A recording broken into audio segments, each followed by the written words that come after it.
too. It's a I like thicker this whiskey. at least twice as well as both the previous ones. At least twice as well. At least twice as well. Wow, that's very precise. So would No, you it's pay? not. So would you pay twice as much? At least twice as well. Well, we didn't even rate the other one. So Yeah, what does but twice I'm as well just- mean? I'm just saying. I like it. I like it 1.75 better than the other two. Okay, that's precise. Yeah. At least twice as well. Could be 10 times. I don't even as know what much. that means. Who says I like it twice as well? Have you heard that before, Tyler? No, Tyler's never heard that either. I like it twice as well. That's what am I dealing with? At least. I'm just gonna drink. I'm just gonna keep drinking. Like I think that's the best approach. At least what? It's at least. I can't. Paul now has lost the ability to Can't. speak. You know what I You meant. got it. You know what I meant. Yeah, I know. I'm not crazy. You might be. You might be a little. All right. Let's I'm go gonna- on. Hold on, I gotta add this to my infinity, but I gotta make sure that I get the same amount. All right. So now we're looking at the Kavalan Vino barrique soloist, cast strength, non-chill filtered, natural color, bottle 78 out of 218. Now, were all these natural color too, by the way, or just certain products? I don't know if I don't think the base ones are. The concert master and the regular Kavalan, I don't think they are. These are so light that I just assumed. that I think any of the ones that are in the ex bourbon, like the official, the big bottles, the big bottles, yeah. like they're real whiskeys, are, but they do say it on the soloist. It may just not say it because it's the tiny bottle. To be honest, It's a lot of. well, It's a lot to put on that there's tiny not little enough label. room. See, it's an inferior bottle. You can't fit no color added in that small little label. It's inferior. I thought I could taste color too. Maybe they that was just- one of the problems. I could taste the color. They're just adding color to the small bottles. Oh yeah, James. yeah, I gotcha. So this is the Vino Barrique, and back when this bottle came out, so this would have been aged in red and white Burgundy wine barrels, Oh, both? So they actually double it up? Wow, that's kind of fun. and now I think they're using Portuguese barrels, if I remember correctly. So just Portuguese red wine? Yes, Okay. they might still be using some white wine barrels, but I think they've switched to Portuguese wine instead of Burgundy. And so Probably this because is it's cheaper. this is okay. So what kind of this is about 5 to 6 year, you said, Yes. and you're at cast strength, so we're just shy of 120 proof. Mm-hmm. Yeah, And 59 point something. And this though is the one where they do both red and white. Correct. Yep. Well, this should be interesting because there's not a whole lot. There's not too much whiskey out there that's aged in white wine barrels. Yeah. Because it usually adds kind of a funky, musty, dry note to it, and I have a no lot of idea. whiskey's already funky and musty and dry.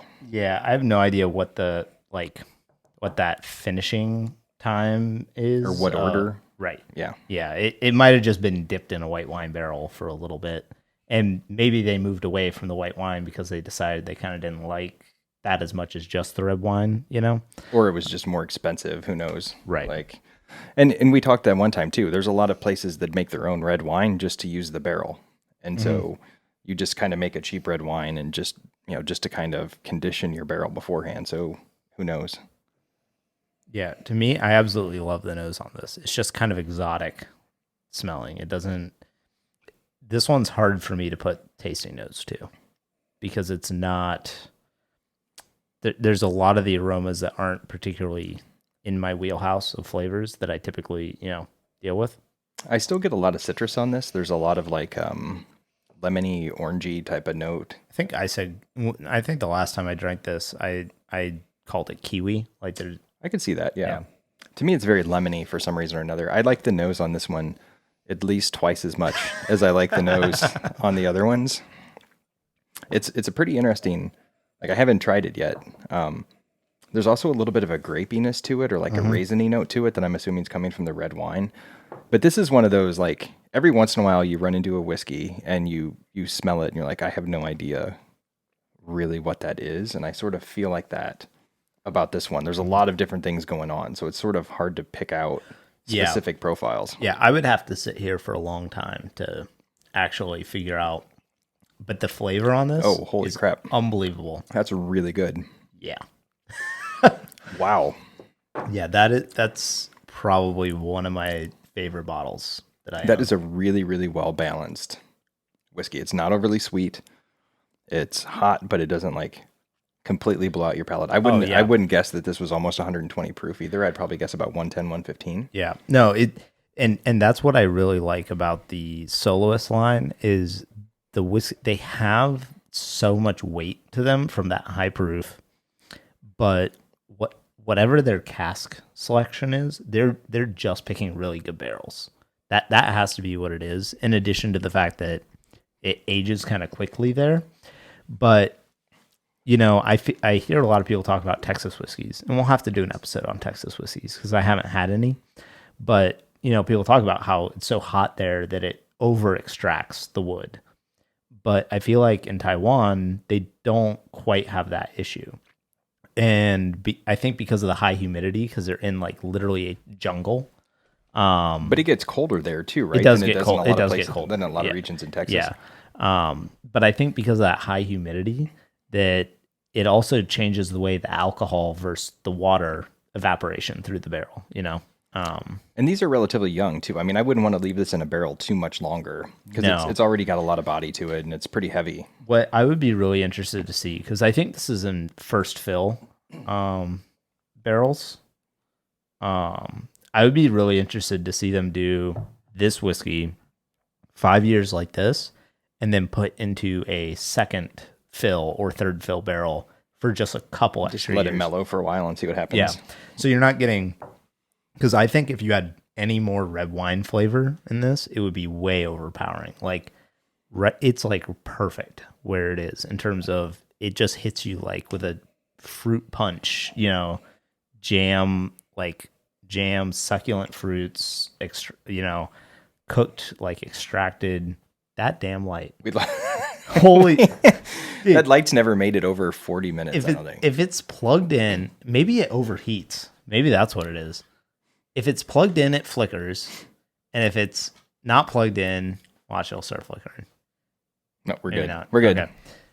But it's got full battery. It should last. It'll say the battery's still full, so it's not dying. I think it's just overheating. It's your or something. equipment. Yeah, I know. It's a cheap light. I should have just bought the one that the YouTubers recommended. But I was like, you know what? I could save $40 on that light. Well, yeah, you save $40 and it doesn't last 40 minutes. So you probably should have splurged a bit. But yeah, this one. So the thing that's interesting about this one to me is, I'll be mad if you add this to your dump cup. Sorry, continue. No, I'm going to add a little bit because I have to, just for the integrity of the dump cup. But not only would I not, if you handed me this blind, I would have no clue what it is. Mm-hmm. I would guess that it was a finished scotch of some sort, but I could not tell you what it was finished in, and I could not even remotely tell you what age it was. There's just a lot of different layers going on. It almost reminds me of a Madeira finished. I don't know how many Madeira finished malt whiskeys you've had, but some of the Madeira finished bourbons, it sort of reminds me of that a little bit. Yeah. So this is, I would say definitely Madeira. If I was going to pick an analogous thing, I would agree with Madeira.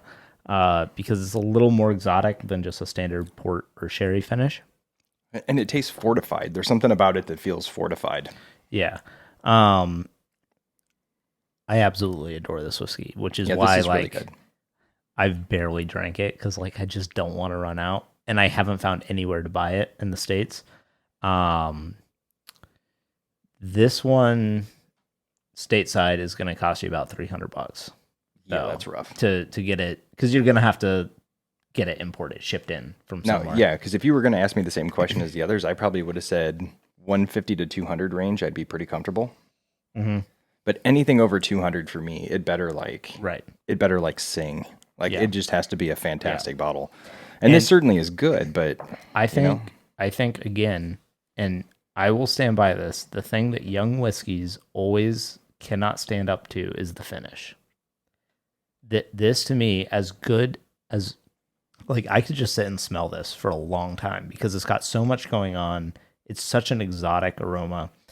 The flavor is so interesting, so different. I could just keep drinking it forever. But after I drink it, there is a little bit of a fruit, slight oaky finish to it, but it's not an evolving, waves of flavor that go on like when you drink something like a stag or a good 25-year-old scotch, or like it just doesn't have that lingering complexity that just like after you're done you're just like I'm good for like 5 minutes. I don't need another sip for like 5 minutes. And that to me is like I still haven't found a young whiskey that can overcome that. Yeah, I mean, there's definitely not as much, when you get up into the 15, 16, 18-year range, the finish on those bourbons a lot of times, or whiskeys, is just, it has this ability to kind of just draw on flavor for so long and just hold there. Youngers tend to kind of just come and go. This one is definitely better in terms of the finish than what I would normally get from a 5-year whiskey. We tried some younger whiskeys, and they can be kind of rough. But here, the wine finish, I think, that's the lingering flavor I get, is some of that fruitiness, and that helps compensate for that younger grain. Yeah. No, I adore this whiskey. Yeah, I would drink this. I would drink it.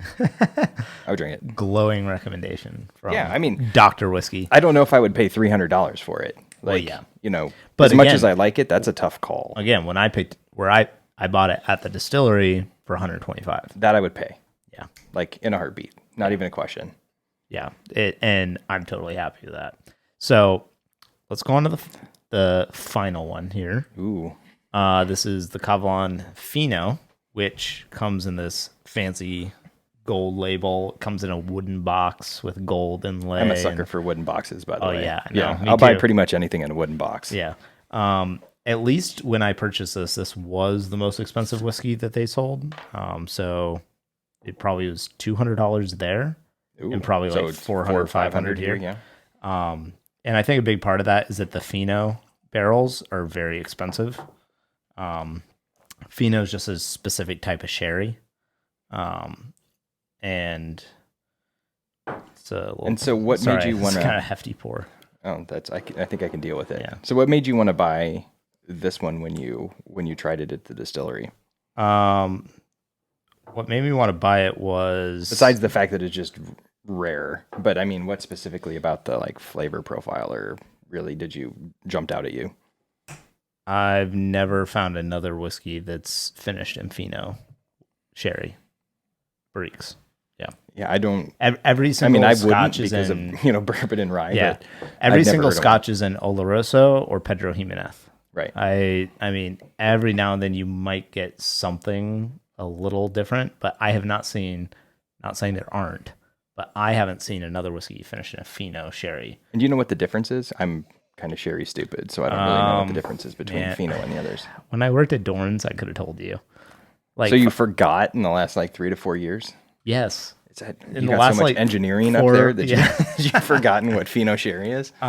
So if I recall correctly, there's a bunch of different types of sherry, but Fino sherry is fermented on the lees, which means they leave everything in there as it ferments, I think. Yeah. And so it gets like this crust of like the dead yeast and everything on top, and they leave that all in there, and it makes it way drier. And I think that it's just it's fermented way longer too, or they just don't add as much sugar to it as they ferment it. Well, this definitely does not smell like Pedro Jimenez and other ones. Usually, especially with that, I get a lot of like nutty qualities, and there's a nutty quality here, but it's dirty almost. Yeah. Like cheese. Yeah. My whiskey smells like cheese. No, it's definitely an earthy, like musty kind of note to it. Yeah, I always this one's way more vegetal almost in the aroma. And I get a weird like balsamic vinegar kind of note to it. Which I've never experience before in whiskey, so that's just something different. That's what I'm saying. Like the Fino wine barrique is, or the Fino sherry barrique. Dude, that is weird. Yeah. The flavor profile on that is just odd. It's really odd. It's funny because on the previous one, even though that's a different whiskey, and like you referred to it as exotic a couple times, that's a flavor profile that I can sort of wrap my brain around. I don't know what the hell to do with this one. This is just entirely different. I've never tasted anything like that before. Yeah. It's the closest thing I could describe it to, it reminds me of like grappa a little bit. Like it is harsh like grappa is to a certain extent. And not harsh in the sense of like it burns your throat or mouth. No. It's like a very blunt flavor almost. I love it. And this is oakier to me. There's more oak influence on this one than what I get in the other stuff. But that could also be just from the dry kind of characteristic of the sherry too. It's kind of hard to tell. So let's see. So this one was distilled in 2010. 06, 08, 14. Yeah, so this one is 4 years, 9 months. And the wine barrique was... This is how long it takes Paul to add. Well, between no, distillation date. date. They have these stupid little codes. Oh yeah, sorry, he's deciphering codes.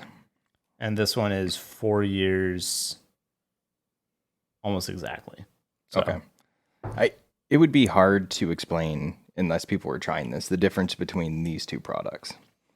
The first one is so fruity and just rich. This is dry as all hell. Yeah. Like, I mean, just immediately dries out your palate. Yep. And but the nose is like opulent. Like, ooh, opulent? The nose is opulent. It is. God.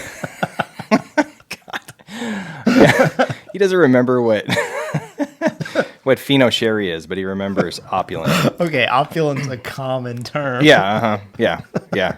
I all the time I drink whiskey, I'm like, oh, this is opulent.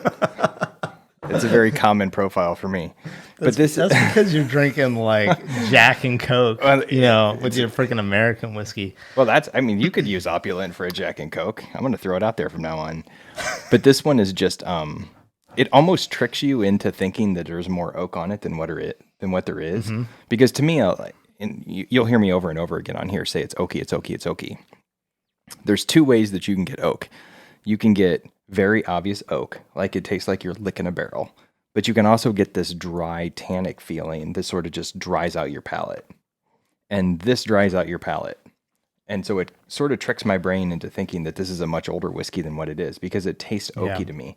I would guess at least twice the year count on this. I would say that it was an 8 to 10 year minimum. Yeah.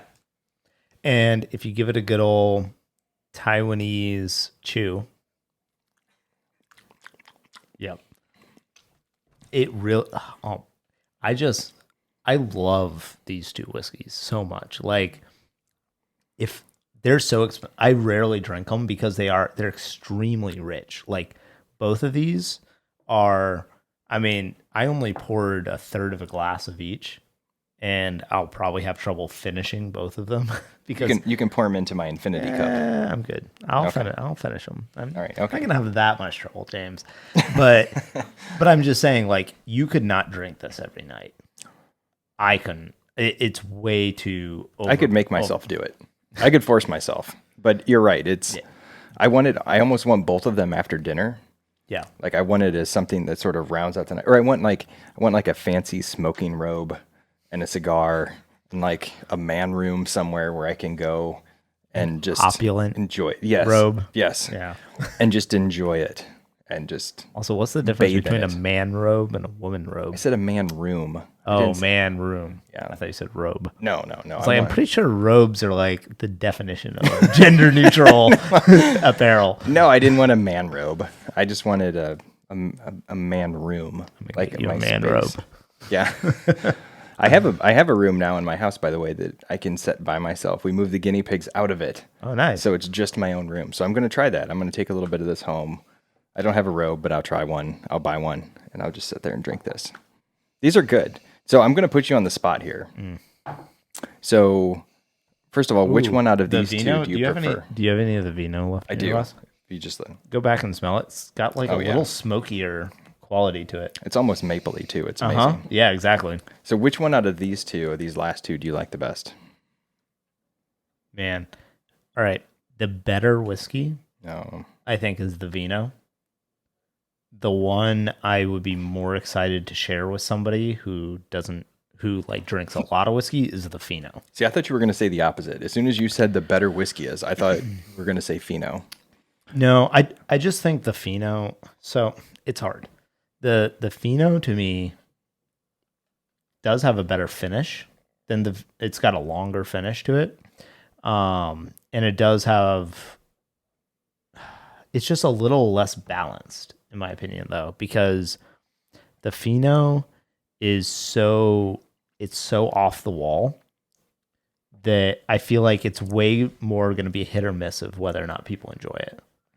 So, but for you personally, for me personally, I think the Vino is the more solid whiskey, especially considering the price difference, because they're almost $100 difference. Yeah, I think the Vino, just in terms of what I would want to drink, I would want to drink the Vino first.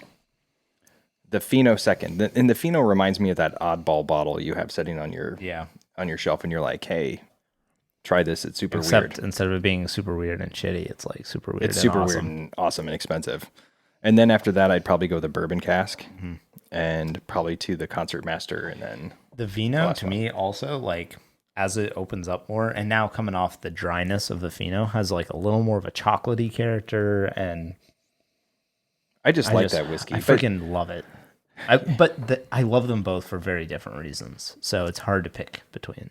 And it's funny because I don't think of bourbon as sweet typically, and when bourbons do get sweet, like when you have a port finished bourbon like Angel's Envy, I want nothing to do with it because it's just sweet on top of sweet.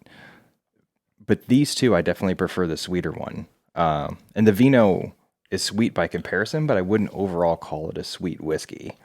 But by comparison, it's sweet, and I think that's what I like about it. It just has more of that. I think, and honestly, I think the Vino is more the American palate than what the Fino probably is. That's a good point.